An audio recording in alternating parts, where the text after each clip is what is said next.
everybody, welcome to Storytime with Angel.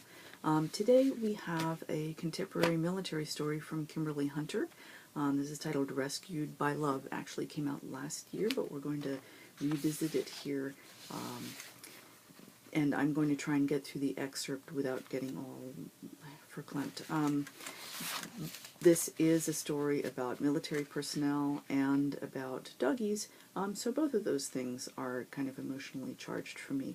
I am ex-service myself, a long time ago for me, back when the world was young and Ronald Reagan was still in office, but anybody who's been in service, this kind of a story is really a little bit closer to home, I think. So what we have here is Rescued by Love, and the blurb says, a soldier from home from hell, a furry lost friend, a last request.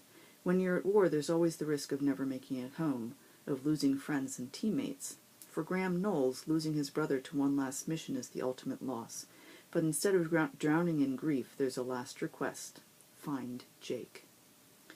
Being the accountant for his uncle's no-kill shelter, Wyatt Daniels has seen more than his fair share of animals processed and placed in new homes. But when a beautiful German shepherd with soulful eyes and more smarts than most people comes through, well, he can't resist.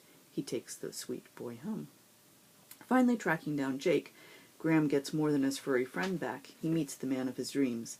Wyatt feels the connection too. However, his track record with men is rocky at best.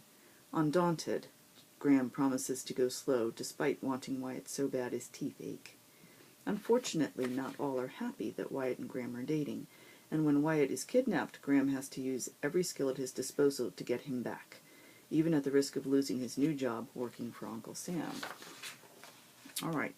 So this is Rescued by Love by Kimberly Hunter. In this scene, we're at Arlington National Cemetery, which is really beautiful. If you haven't been there, you should. When you're in the Washington, D.C. area, make sure you get over there. And he's taking Jake, the German Shepherd, to say goodbye to JJ, who, of course, was his owner.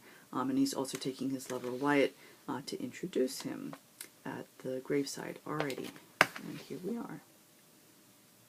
Coming to the end of their long walk, Graham led the way over the well-maintained grass. There were a good many trees providing shade. Not that JJ had wanted his final resting place to be under one. He said he didn't want the birds to shit on his tombstone. The memory made Graham smile as they ambled toward where his brother lay. Catching movement to his right, he looked up to see a funeral in progress about 60 or so yards away, but not the usual kind. "Are those dogs part of the military?" Wyatt asked quietly. "Yes," Graham answered. "Those are the K-9 Corps. Every dog has a specialized job that helps save lives. Unfortunately, it doesn't mean they or their human partners are immune. Sometimes the risks are even higher for them." "Sounds like it," Wyatt nodded. "But at least they can be here to see one of their own laid to rest and pay their respects. I'm sure there are those who don't get that chance." "No, not always." It was quite the turnout under the large awning. There were 7 dogs with their partners to the side as the chaplain spoke. Graham could see the grim faces of the soldiers in their dress uniforms. He knew the feeling well. As for the dogs, they were tricked out in dress uniforms too, of a sort. They all had their badges showing, at ease beside their human partners. All were German shepherds in various shades of black and brown, an impressive sight despite the venue. "Rest in peace, my brother," Graham whispered. When they finally reached JJ's grave, the sight of that white marble tombstone with his full name caused a lump to lodge in Graham's throat. Corbett James Knowles, Jr., it read. "He was named after your dad?" Wyatt asked, standing beside him. "Yeah," he croaked, then cleared his throat. "Dad didn't think it fair to saddle him with Corbett. He himself went by James. Junior was out, too. JJ was the only one that fit." Wyatt nodded. "Go ahead with Jake, hun. You can do the introductions after." "You sure?" He turned to his lover. "This is more important, Graham," he said reassuringly, "for both of you." Looking down at Jake, Graham let out a deep breath. "Come on, boy." They stepped upright in front of the stone, dappled shade from a long tree limb giving a bit of relief from the hot sun. "It's not all the way under the tree, so I think you'll be safe from the birds," he quipped as he brought Jake closer to the tombstone. "Well, I did what you asked. Jake is safe now.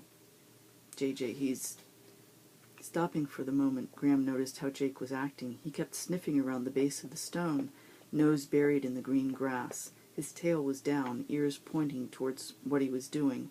Occasionally a whine would sound out. Graham twisted around to Wyatt, who came to his side. "Wyatt, I think he knows, Graham, but how?" Jake chose that moment to push at the tombstone with his nose, whining at it. He did that several times, then looked at Graham.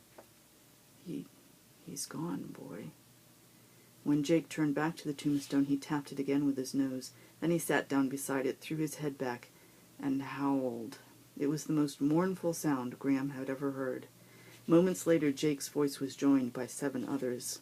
"Oh, God," Graham choked out. In a show of respect for their fellow canine's loss, the 7 Canine Corps dogs lent their mournful howls to Jake's. It was a sight Graham would remember for the rest of his days. It was also what tipped him over the edge. Before he knew it, he was in Wyatt's arms, sobbing with grief. When the last pining note was carried away on the breeze, Graham had pulled himself together enough to turn to his furry friend. Jake was lying over JJ's grave, head on his paws.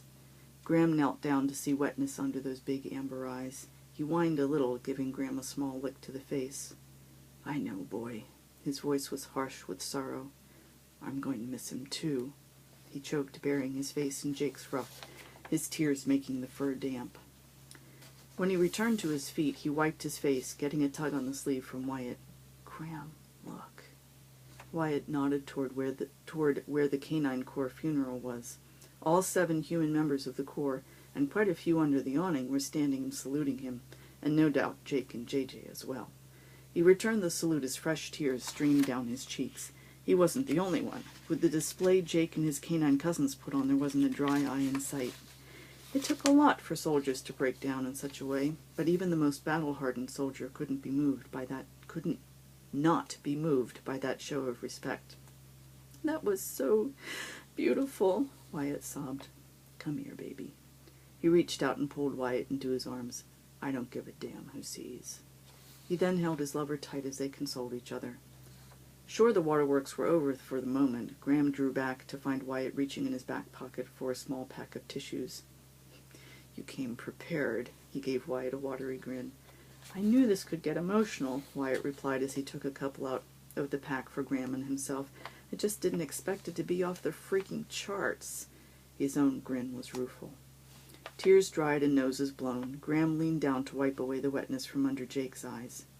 "He'll never be forgotten, boy," he promised, getting a tail whomp as Jake continued to lie there. "Am I presentable?" Even with red eyes and a puffy nose, Wyatt was gorgeous. "Always," he said as he brought Wyatt over. "Wyatt Daniels, this is my big brother, J.J. Knowles. He and most of his team died protecting an army convoy that was ambushed. J.J. pulled 2 men out of a burning Humvee despite his own wounds. He saved their lives before it exploded. He hung on just long enough for air support to arrive. He died back on the way to camp." With a sniffle, Wyatt bowed toward the stone and the man underneath. "It's an honor to meet you, J.J. Thank you for your sacrifice and for being there for Graham. I love him very much. I'll take good care of him and Jake, I promise." "I doubt he could have asked for better than that from me or Jake." Graham smiled sadly at Wyatt, putting an arm around his shoulders and giving them a slight squeeze, then turned back toward the grave. "You told me to live for us both, big brother, to find someone and have a full life. With the man I love by my side, I know it'll happen. And with the Jake seal of approval, well, we'll be the family you always wanted." They continued to stand there in silence, letting the breeze dry the last of their tears. When Graham felt it was time to go, he called to Jake. His furry friend rose reluctantly. "We'll be back, boy," Graham promised, getting a slight tail wag as Graham petted his neck. "All right, I made it through." So that's Rescue by Love from Kimberly Hunter. This is a very touching story, but of course it gets very exciting later on. And it's one of the best ways, I think, to recognize the folks that we have in service that are part of the LGBT community, to have these stories out there. So I'm going to go and get myself back together, and we'll see you on Thursday. Thanks for listening.